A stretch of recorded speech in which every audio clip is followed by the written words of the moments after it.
Week 21, Rhetoric Level. Your teens have an opportunity to meditate on the severity of God's justice this week. The northern kingdom of Israel disobeyed him for generation after generation. God is long-suffering, but he's also just. His judgment on Israel was well-deserved. Even so, that judgment is troubling. God raised up, used, and then destroyed the Assyrians. How could he use such evil people? This is a question we'll encounter time after time as we study history together. There are many dark threads in this tapestry: human sin, demonic evil. But we'll see how God weaves them together into a pattern that reveals his glory. Here are some questions to consider with your teens. Question 1. What happened to the northern kingdom? Most of the people never survived. The ones who did were deported, scattered, lost to history. Question 2. The northern kingdom worshipped God in the form of a golden calf, and then started worshiping every other kind of idol too. Despite this, God kept sending them prophets.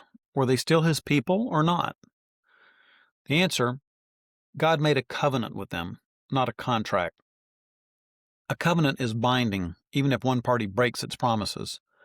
They were still God's people, which meant he would keep his covenant promises. Question 3.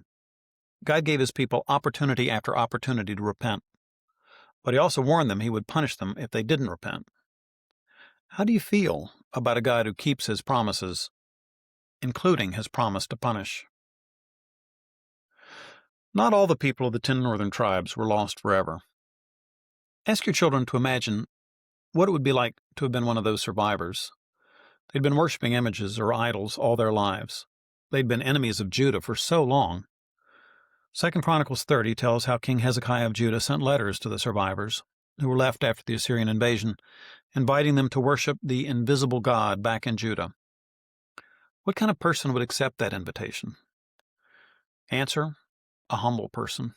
A few people from a few tribes came down to Judah. That's proof of God's kindness and his faithfulness to his promise. But the number who humbled themselves was so small. That's one more painful proof of how hard and stubborn human hearts can be.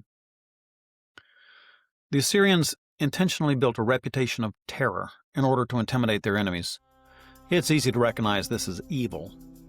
But is the average sinner any better in God's eyes than the Assyrians were? According to the Bible, all have sinned and fallen short of the glory of God. The ultimate question is not, how could God use people like the Assyrians, but how could God use somebody like me?